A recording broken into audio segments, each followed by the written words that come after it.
Senior رہنما P T I جناب علی محمد خان صاحب کو تھینک یو ویری مچ سر وقت ضائع کیے بغیر سیدھا آپ کے ساتھ شروع کرتا ہوں. یہ فرمائیے گا کہ اسلام آباد ہائی کورٹ نے پی ٹی آئی رہنماؤں کی بانی پی ٹی آئی سے ملاقات کی جو درخواست ہے وہ مسترد کر دی ہے. آپ کیا سمجھتے ہیں کہ کون سے ایس او پیز ہیں جو آپ نے پورے نہیں کیے؟ بسم اللہ الرحمن الرحیم. اللہم صلی علی محمد وعلی آل محمد.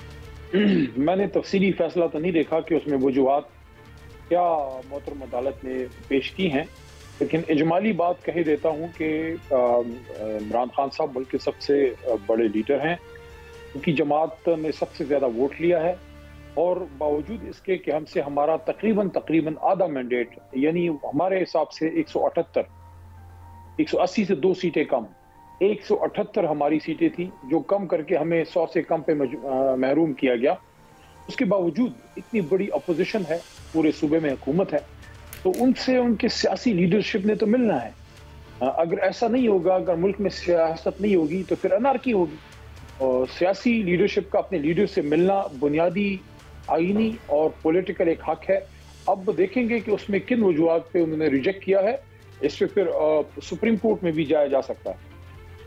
ہاں صاحب، حکومتی وزراء کی طرف سے بار بار یہ الزام عائد کیا جا رہا ہے کہ سوشل میڈیا اکاؤنٹس جو ہیں آپ لوگوں کے، وہ بعض اکاؤنٹس ایسے ہیں جو غیر ذمہ دارانہ استعمال کیے جا رہے ہیں. آپ اس الزام کا دفاع کیسے کریں گے؟ پولیٹیکل ریٹورک سے حکومت کام لے رہی ہے، ملبہ اپوزیشن پہ ڈالنے کی کوشش کر رہی ہے. امن و امان قائم کرنا مرکزی صوبائی حکومتوں کا کام ہوتا ہے. جہاں دہشت گردی کا معاملہ ہو وہاں زیادہ رول مرکزی حکومت کا اس لیے بنتا ہے کہ ان کے نیچے وہ ادارے ہیں جو صوبائی حکومت کے نیچے نہیں ہوتے. بہرحال یہ اس میں صوبے یا مرکز کی لڑائی کبھی نہیں ہونی چاہیے، چاہے حکومتیں مختلف بھی ہوں. جیسے پختونخوا میں ہماری جماعت ہے، مرکز میں نون لیگ ہے. اس معاملے پہ ان کو کولیبریشن سے کام کرنا چاہیے. جہاں تک سوشل میڈیا کا تعلق ہے، بالکل میں اس بات سے انکار نہیں کروں گا کہ کچھ اکاؤنٹ سے زیادتی ہوئی ہوگی، لیکن وہ نہ پارٹی کی پالیسی ہے اور نہ پارٹی کی تقریباً 95 سے 98 99% لوگوں کی رائے ہے. سب وطن پاکستانی ہیں. مجھے اس بات کے کہنے میں کوئی عار نہیں. حالانکہ حکومت آج کل جو ہے غداری کے فتوے بانٹ رہی ہے، مجھے یہ کہنے میں کوئی عار نہیں ہے کہ میں مسلم لیگ نون، پاکستان پیپلز پارٹی یا کسی بھی اور جماعت کے کارکن کو بھی محب وطن سمجھتا ہوں، اور میری جماعت کا کوئی کارکن ان سے کم محب وطن نہیں ہے. میری جماعت کا کوئی لیڈر ان سے کم محب وطن نہیں ہے. بات اس کی نہیں ہے کہ آپ محب وطن ہیں یا میں محب وطن ہوں، بات اس کی ہے کہ ہم سب محب وطن ہیں. ملک کا جو دشمن ہے وہ یکجا ہے. ملک کا جو دشمن ہے وہ متفق ہے پاکستان کو تباہ کرنے میں. ملک کا جو دشمن ہے وہ مکمل طور پہ متحد ہے باہر کی طاقتوں کے ساتھ، اور جن لوگوں نے متحد ہونا ہے وہ آپس میں لڑ رہے ہیں، دست و گریبان ہے. ضرورت اس امر کی ہے کہ قومی سیاسی مذہبی قیادت جو ہے وہ قوم میں یگانگت پیدا کرے، ان کو ایک پلیٹ فارم پہ لے کے آئے، تاکہ آپ کی فوج اگر دشمن سے لڑتی ہے تو پیچھے قوم مضبوط کھڑی ہو اور کچھ سیاسی ایشوز کا حل سیاسی ہوگا. پورا میں نے آپ کو خلاصہ بیان کر دیا ہے کہ سیاسی ڈائلاگ بھی ضروری ہے تاکہ جو قومی دھارے میں آنا چاہیں وہ آپ سے بات کر سکیں. آپ ان کے خدشات دور کیجئے، ان کو قومی دھارے میں لے کے آئیں. ہاں، جو لڑ رہا ہے اور بات نہیں کرنا چاہتا اس کے لیے انشاءاللہ ہماری سپاہ تیار ہے، پوری قوم اپنی سپاہ کے پیچھے کھڑی ہے. ہاں صاحب، یہ فرمائیے گا کہ پی ٹی آئی کی جو سیاسی کمیٹی ہے اس نے یہ فیصلہ کیا ہے کہ سوشل میڈیا اکاؤنٹس کا جو غلط استعمال ہے اس کو بانی پی ٹی آئی کے سامنے پیش کیا جائے گا. تو کیا باہر جو قیادت ہے، وہ چیئرمین ہوں یا دوسرے لوگ ہوں، وہ اپنے آپ کو اس قابل بھی نہیں سمجھتے کہ یہ معاملہ خود ٹیک اپ کر لیں؟ تھوڑا سا پارٹی کا اندرونی معاملہ ہے، میں زیادہ اس پہ تفصیلی بات نہیں کروں گا. اتنا البتہ ضرور میں آپ کی اس بات سے جو ہے میں اس کی تصدیق کروں گا کہ سوشل میڈیا کے حوالے سے کچھ ڈسکشن پارٹی کے اندر پولیٹیکل کمیٹی کے فورم پہ ہوئی ہے، جہاں ہماری 95% سوشل میڈیا، بلکہ اس سے بھی زیادہ ان کا تاریخی رول ہے. پاکستان سے محبت کرنے والے لوگ ہیں، عمران خان صاحب سے محبت کرنے والے لوگ ہیں، اور پاکستان تحریک انصاف کا بیانیہ انہوں نے بڑھ چڑھ کے پیش کیا ہے. ان میں کچھ لوگ ایسے بھی ہیں جو تھوڑا لائن کراس کرتے ہیں، یا ان سے غلطی ہوتی ہے یا جان کی ہوتی ہے یا ان سے ہو جاتی ہے، لیکن وہ بہت کم ہے. جو میجورٹی ہے، میں آپ کو بتایا کہ 95% سے بھی زیادہ وہ لوگ ہیں جو پاکستان کے مفاد میں کام کر رہے ہیں، اور ان کو آپ کبھی بھی اٹیک نہیں کر سکتے کہ ملکی مفاد کے خلاف کام کرتے ہیں. ہمارے میں جو کوئی غلطی کر رہا ہے اس کی تصحیح انشاءاللہ پارٹی کر لے گی، لیکن میجورٹی ہماری سوشل میڈیا ٹیم محب وطن پاکستانیوں پہ مشتمل ہے، جن کو پارٹی کوئی پیسہ نہیں دیتی. لاکھوں کروڑوں پاکستانی جس کے ہاتھ میں اسمارٹ فون ہے اور وہ پاکستان کے ان معاملات پہ اس کو دکھ ہے. ہاں صاحب، گزارش یہ ہے کہ وزیر اعظم نے آل پارٹیز کانفرنس بلانے کا فیصلہ کیا اور انہوں نے حکومت نے کہا ہم پی ٹی آئی کو بھی بلائیں گے، لیکن خواجہ آصف صاحب کہتے ہیں کہ جی پی ٹی آئی نے تو اس کے لیے شرط رکھ دی. پہلے سن لیں وہ کیا کہتے ہیں، پھر آپ کا جواب جانتے ہیں. سنائے جی خواجہ آصف صاحب کیا کہتے ہیں. سر وہ آپ کے مخالف نے یہ الزام لگاتے ہیں کہ آپ حکومت کی آل پارٹیز کانفرنس میں آنا نہیں چاہتے، شرطیں لگاتے ہیں، اور خود آپ نے الگ سے ایک پارٹی بلانے کا فیصلہ کر لیا. خواجہ صاحب آج کل تھوڑی غیر سنجیدہ گفتگو کر رہے ہیں.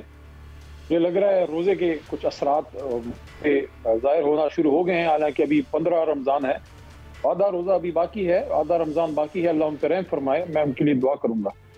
باقی چونکہ بہت سنجیدہ معاملہ ہے، اگر شہباز شریف صاحب کے لیول پہ کوئی بات ہوگی اس کا پھر ہم پراپر رسپونڈ کریں گے.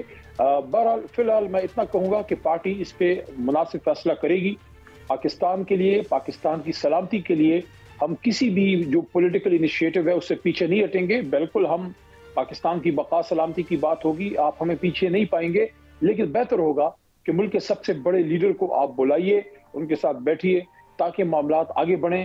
عمران خان صاحب ملک کے سب سے بڑے لیڈر ہیں، اور اگر وہ آپ کے ساتھ اس کام میں ہاتھ بٹاتے ہیں، پوری قوم آپ کے ساتھ کھڑی ہوگی. اس سے جو دشمن ہے، جو پاکستان کا مخالف ہے، اس کو ایک سٹرونگ میسج جائے گا کہ پاکستان کی سلامتی کے لیے اپوزیشن اور حکومت جو ہے وہ ایک ہے.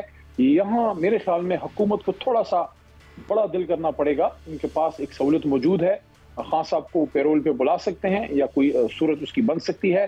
عمران خان صاحب ہو گئے، شاہ محمود قریشی ہو گئے، یا مولانا فضل الرحمان صاحب ہو گئے، اچکزئی صاحب ہو گئے، جماعت اسلامی کے امیر حافظ نعیم صاحب ہو گئے، باقی جتنی قیادت اپوزیشن کی ہے ان سب کو بھی آپ بلائیے. ایم کیو ایم وغیرہ آپ کے ساتھ حکومتی بینچز پہ ہیں.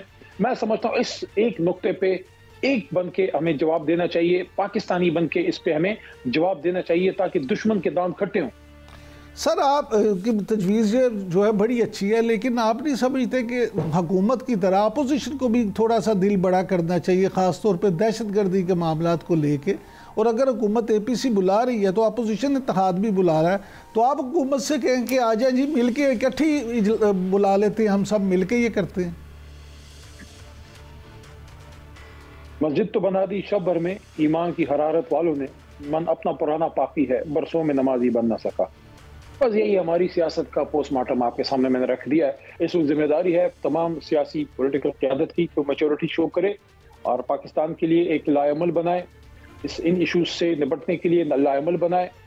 جو بلوچ نیشنلسٹ ہیں، جو پشتون نیشنلسٹ ہیں، جو سندھی نیشنلسٹ ہیں، ان سے بھی ڈیل کرنے کے لیے ایک سنجیدہ سیاسی قیادت حکومت اور اپوزیشن پہ مشتمل ان سے انگیج کرے، ان کو اپنے سینے سے لگائے، ان کو پاس لے کے آئے، مسئلے سنے، اس پہ سنجیدہ فیصلہ کرے، اسٹیبلشمنٹ کو اعتماد ملے. سیاسی لیڈرشپ کا اس وقت امتحان ہے کہ وہ اپنا قد ثابت کرے کہ وہ قداور ہیں.